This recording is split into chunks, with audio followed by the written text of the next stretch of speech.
New Year, True You, part 2 with the 15-year-old who I just went through their top strengths with. So these are their bottom 5. I talk about the bottom 5 with my clients just as much as I do their top 10 because they show up in our lives just as much. There's no judgment with any of these strengths. There's no telling you what you should change. There's things to be mindful of, there's things to look out for, and there's ways to learn how to use them. But this is not any way, shape, or form a way to pick you apart. So if you are a 15-year-old yourself, don't be hesitant on having something like this done because it's all positive. It's going to lead you in a path that is authentic to you, and that's where you're going to find your true success in life. So these bottom strengths, not your weaknesses. They're not things that you want to improve on. These are things that you want to try to steer clear of. So this is what it might look like for this 15-year-old here. Number 30 is consistency. Systems, programs, doing the same thing day after day is going to bore them, going to make them squirrely, probably make them act out. Maybe that you think of them as rebelling because, again, if you listen to my last video, you'll understand why. They need to do things their own way. They need to come up with their own process. So like for school, if they're given free reign on how to go about a project, they still need to do that project. They still need to do their work because no matter what your strengths show, work ethic is super important to get you far in life, period, no matter what your age is.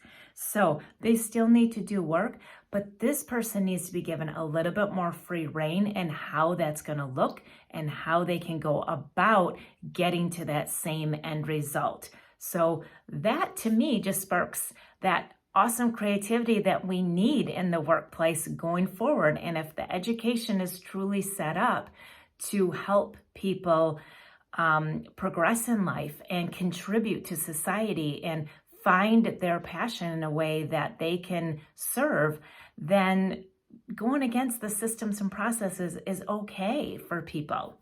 It's just difficult to deal with in a classroom situation. I understand that.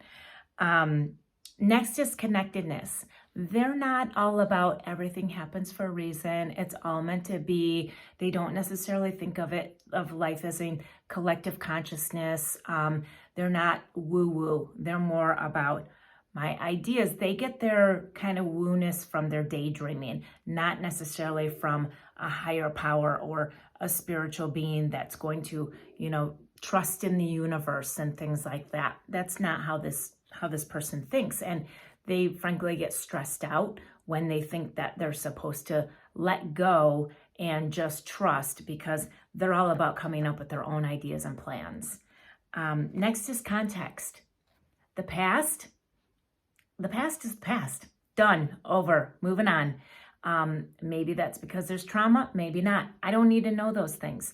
All I need to know to be able to tell you and going forward is that if you think that you need to rely on how things have always been done and delve into the history of things and get stuck on making sure it's the same way that it's been before, then you're going to feel stuck and you're not going to, this person, this 15-year-old is going to get frustrated and feel like they just want to break free. And again, they're not so much focused on the future, but they just want to be where they're at right now. Can we just focus on now? Do we always have to bring up what I did last week, last year, when I was 5, whatever it is? Can we just focus on today and what I'm behaving and what I'm doing and what I look like right now? Harmony.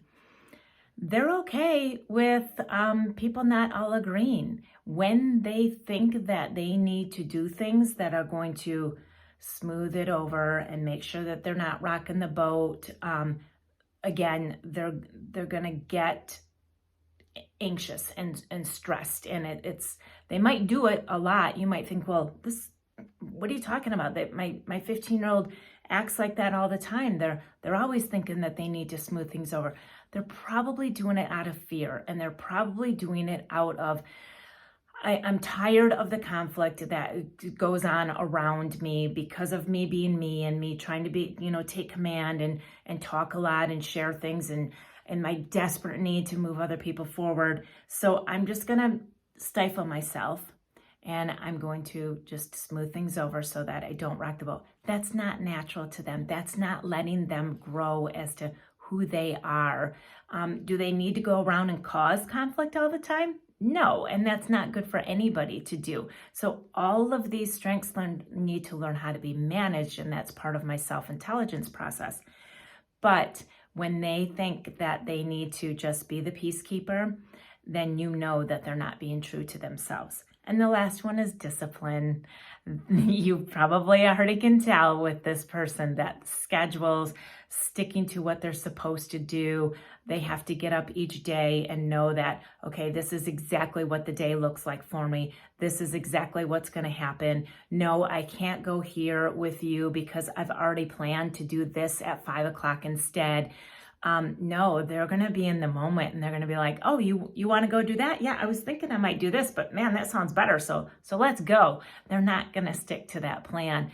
So, that's where their own plans, they might even get kind of, stressed out, even especially as a 15-year-old, to not really understand what all that looks like for them. So give them grace in figuring these things out for themselves. The best thing you can do as a parent and as a teacher for somebody like this is just understand that this is how they operate.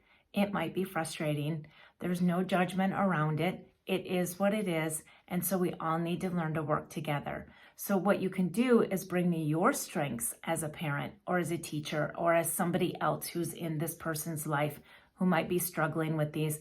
And we can do a comparison of all 34 traits side by side and figure out where you guys are alike. And sometimes that means even more butting heads, and where you're different, and how to accept, embrace, manage, and feel empowered, both of you individually, to come together collectively.